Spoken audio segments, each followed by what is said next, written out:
First of all, I'm shocked, completely shocked by the level of ignorance, that is being displayed by some people in the political space. I mean, they are so ignorant, it's unbelievable. I mean, the level of ignorance is so disarming that sometimes you are tempted to think that maybe it's not ignorance. Sometimes you're actually tempted to think that maybe it's the lack of capacity to think. They make statements and you just simply wonder. And some of these people are the people we have used the taxpayers' money to build institutions for them to go and learn. So they've wasted the taxpayers' money. They've learned to become lawyers. They've learned to become economists. They've learned to become medical doctors and so on. But their faculty for thinking doesn't exist. We wasted our money educating them. I mean, complete waste of money educating this bunch of politicians. Unbelievable. You see, when we are discussing bail, I think the first issue which comes up is under what conditions are bail conditions imposed? Under what conditions? And it is clear.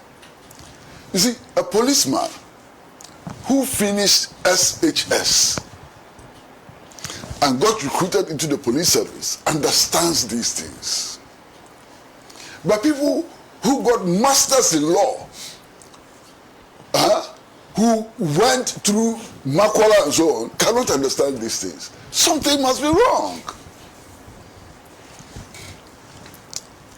Bail is imposed so that an accused person cannot abscond, and that in the event that the accused person absconds, the damage he has done can be repaired.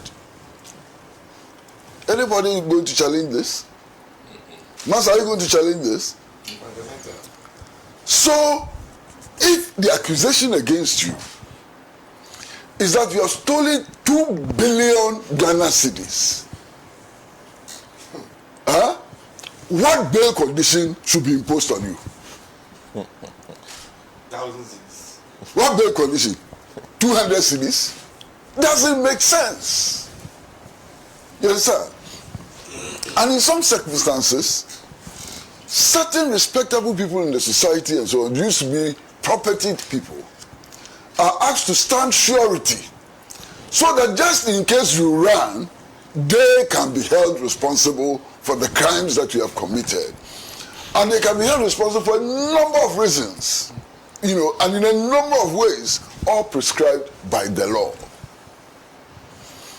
Now, when I read the press conference, the report of the press conference, addressed by the NPP General Secretary, I nearly cried. I mean, lawyer, General Secretary of a party which is supposed to be the second biggest party in the country. He talks about the government and talks about the judiciary as part of government. My goodness, where is that coming from? Why? We are operating with the principle of separation of powers, which clearly separates the powers of the executive from the legislature and also from the judiciary. Okay? Clear. But they don't see that. When the judiciary makes a decision, they call on government to reverse the decision of the judiciary. Which people are these? So what they're actually doing is that they are calling on the president to interfere with the judicial process. That's what they are doing. That President Mahama should call the judges and tell the judges what bail conditions they should impose. Is that what you're saying? Would that not be a violation of the Constitution? Would that not undermine the principle of the separation of powers? Where are you coming from? Where are you? Which kind of people are you? It's completely unbelievable. They say the executive should interfere in judicial, something which is judicial, purely judicial. They want the executive to interfere. And then they turn around and tell us that they believe in the rule of law. They want to protect the Constitution. How can you do all of these things together when they are contradictory? It's simply unbelievable. Now, you see, bail conditions for their education, bail conditions are not varied by the executives. First of all, they are not imposed by the executive, and they are not varied by the executive. So if you are dissatisfied with bail conditions, what you do first is that you go before the very judge who imposed the bail conditions and explain why those conditions are stringent and cannot be met. The judge, in his wisdom and accordance with law, may agree to vary the bail conditions either downwards or upwards. Because there have been instances where people have gone to court to ask for variation of bail conditions, and the courts have imposed higher bail conditions. Okay? Now, if you are not satisfied with the judge, you have a right of appeal. If it's the High Court, you can go to the Court of Appeal and argue that the bail conditions are punitive in nature, and therefore they need to be reversed. If you fail at the Court of Appeal, you can then go to the Supreme Court. If you fail in the first instance, you can go for a review. And even after review, if you are not satisfied, you can appeal to the president, who even has powers of clemency. This is the process. But you know why they are not going through this process? Because they know that if they go, it is possible that the bail conditions will be increased. That is why they are afraid. They can't use the process because they are afraid of the process.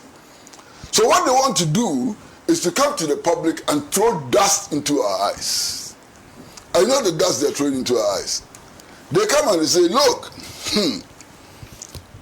there was an NPP man who was charged. And he was asked to post bail conditions of up to 800 million cedis. And then there's an NDC man, and they only posted bail conditions of 150,000. That's politics. So there's unfairness. So it is politics. My friend, don't push me. I'm trying to be very reasonable and moderate with my language. I mean, look, to use the most moderate of languages, this is pedestrian in the extreme. It is not about the party colors they are wearing. It's about the gravity of the offense. And it is about the likelihood of somebody running away from justice. Already, we are dealing with the matter of Mr. Kenuforiata. We haven't gotten anywhere. Indeed, most people who are angry with the Office of Special Prosecution are angry with the Office of Special Prosecution because they claim he didn't take measures which will stop him from escaping from this country. And then you come and we are talking like this. It's unbelievable. Completely unbelievable. Let us compare the two cases. Let us compare the two cases. And Mr. London was absolutely right when he said that in granting bail, one of the things that is looked at is the possibility of your escape from justice. One of the things. So your stature in society becomes an ingredient. your record, your history as a citizen becomes an ingredient. For example, if you've been convicted before, your bail conditions will go up. If you've never been convicted before, your bail conditions will be different. And so on. There are so many things. So, for example, if you are accused of stealing a goat, your bail condition will be commensurate with the value of the goat. If you are accused of stealing a Toyota Land Cruiser, your bail conditions will be commensurate with what you have stolen. So the goat thief and the Land Cruiser thief don't get the same bail conditions. You must understand that. So if the NDC man happens to be a goat thief and the NPP man happens to be a Land Cruiser thief, the bail conditions would necessarily be different. So you must understand that. So drop the party colors and look at the substance of the matter before us. Listen, I mean, I just don't know. Look, sometimes it's annoying. Sometimes it's so annoying. And you hold a press conference and you are blaming the president for a decision taken by the High Court, a High Court judge that for all probability you appointed. Can you believe this? A High Court judge that possibly your government appointed. They appointed the judge. Well, I don't know. No, I'm telling you. I don't know. But you appointed a High Court judge. And when he makes a decision, you blame somebody who had no hand in putting the High Court judge there. And who has no power to reverse judicial decisions. What is wrong with you? What is wrong? And how? What do you take the people of Ghana for?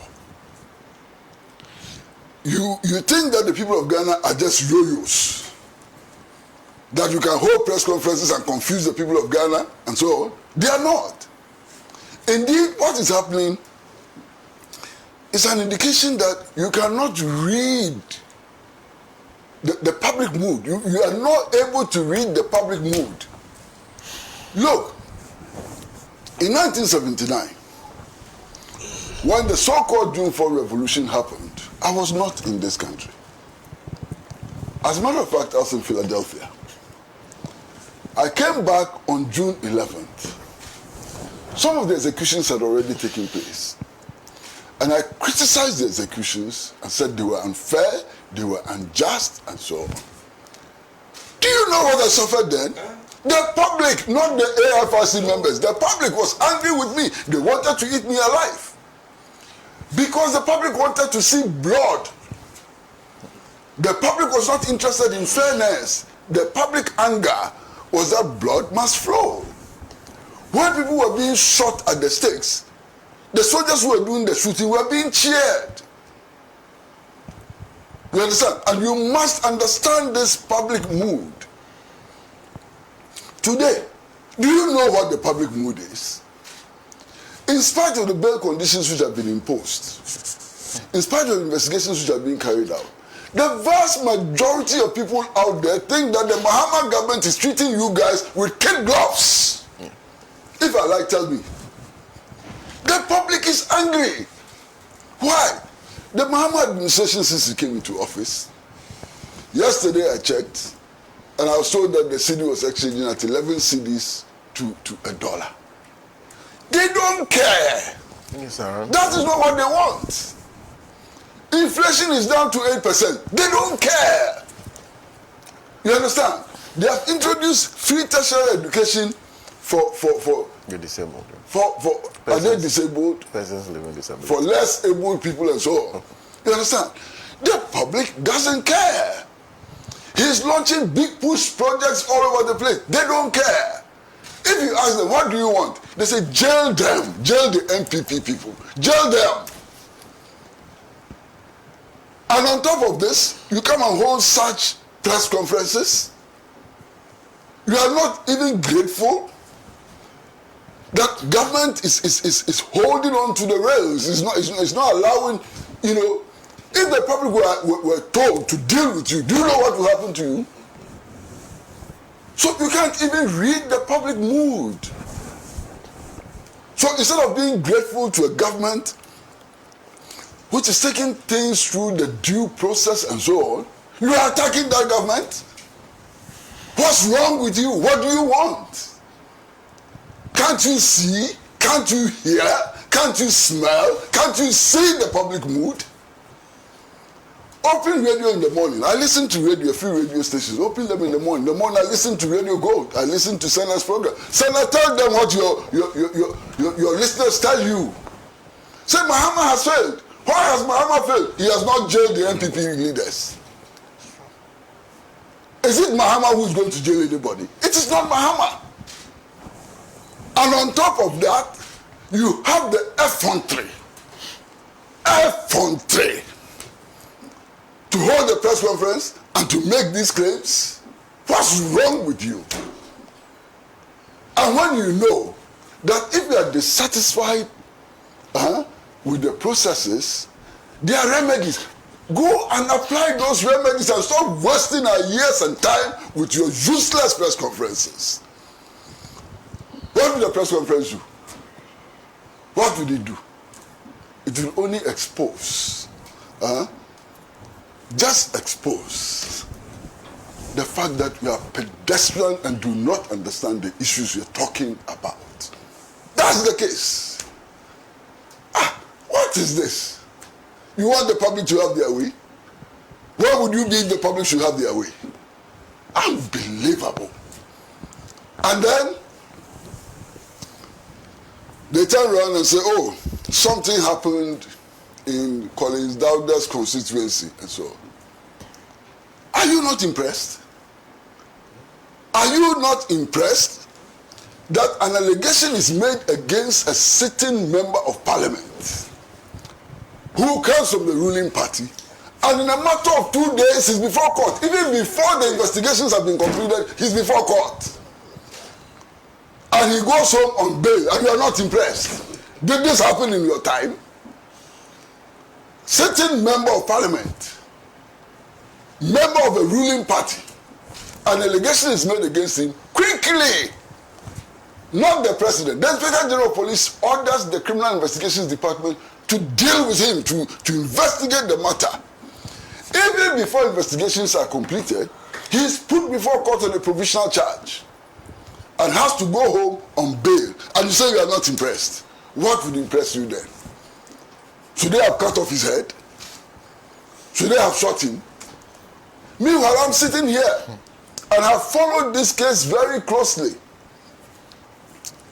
Where is the evidence so far that Collins Dowda called the police and told them to return excavators and so on? There is no such evidence. I haven't heard it. The allegation is that he made a phone call. Who has heard the phone call? So is the word of those who claim that he spoke to them against him? None of us has any evidence. You understand? And yet, all of us are insisting that, look, there may be some truth in the allegation, and therefore investigate, and if he's found culpable, deal with him like you would deal with anybody else. You don't think that this is honorable? What do you want? What you don't want to be done to you, you want to be done to Collins Dowda. You want him convicted before investigation. You want him convicted before a trial. What's wrong with you people? What is this? Look, very soon, if you continue like this, the people of Ghana are going to get angrier than they are today. And if that should happen, all of us will be at risk. Because, Senna, I've seen it all. Fortunately, I am just a little older than some of you. And I've seen things that perhaps you haven't seen. I've seen soldiers strip mothers naked. Strip mothers naked. Whip their private parts until it bleeds to the applause of the public. I've seen it. I've seen it. Soldiers strip mothers, strip them naked and whip their private parts until they bleed. And the public is applauding. I've seen it. You understand? I have seen people lined up at the stake and shot, bullet, pam, shot, to the applause of the public. I've seen it before. I've seen periods where it was considered a crime to be speaking about the violation of democratic and human rights. You speak about violation of rights, you go to prison. You speak of violation of rights, you go to guard room and never come back home alive. I've seen all of this. Maybe some of you are too young, you didn't see it. Public anger is something which has to be managed in our collective interest. Because if you don't manage public anger and it spills over, the consequences can be disastrous for all of us, including me. And that is why all of us must urge a cautious management of the public anger so that it doesn't spill over, so that it is contained. And so it is our responsibility to ourselves, to our society, to do that. And stop this useless politicking, propagandas like, how do they say it? I mean, what is wrong? Abba, why? Look, and when they talk, it's as if they left government 25 years ago. You left government 9 months ago. That is the truth. And today, all of these institutions that we are talking about, Office of Special Prosecutor, the Special Prosecutor, who appointed him? Was it me? Was it John Mahama? Was it Philip London? That is your own creation. You went to Parliament and bullied everybody to approve the establishment of the Office of Special Prosecution. And you appointed this Special Prosecutor. Today, even the Chief Justice, whose vetting you are opposed to, was appointed by you. It was President Kufuor who elevated him from the High Court to the Court of Appeal. Yeah. It was your own government which eventually made him a Justice of the Supreme Court. And you are not satisfied with that. What do you want? What do you want again? The judge that you yourself appointed, you don't even want him vetted in Parliament for some flimsy excuse and so on. What's wrong with you people? What's wrong with you? Sana, this is if you follow them, you get a heart attack. If you follow them, you will get a heart attack. Master, look. The doctor is standing back. The doctor is the one causing the heart attack. How can you rely on the doctor to save you from heart attack when he's the one who is causing the heart attack? Oh, baby, you. But he's a good doctor. And Master. He's a good doctor, wow. But when it comes to politics, he destroys his practice as a medical officer. But, and Sana, carry on. Sana, listen to some of those people who fell victims to MPP administrations. Why? I was a member of the Free Chachuchikata campaign. Should I recount what he went through? The machinations which eventually sent him to jail? And we have the effrontery today to be talking about the rule of law. What did you people say when Chachu nearly died in his own prison? And how did he nearly die in his own prison? Because in one instance, an additional judge or additional judges were appointed whose position on the matter was known beforehand. Was that justice? Was that justice? Why? Go and talk to Dr. Opuni about justice. Go and talk to Dr. Opuni about justice. Let him tell you his story. Let me tell you how he was arrested in Accra and driven to the Brown-Hafo region and what he suffered on the way to the Brown-Hafo region. Let him tell you that story. Go and talk. Well, you can't talk to him. He's dead now. He's dead now. You can't talk to him. You can't talk to Leokra. for Leocran to tell you what he went through after his government lost power. You can't talk to him now. So please, don't waste our years. I think that all of us want a situation in which all citizens will be treated equally.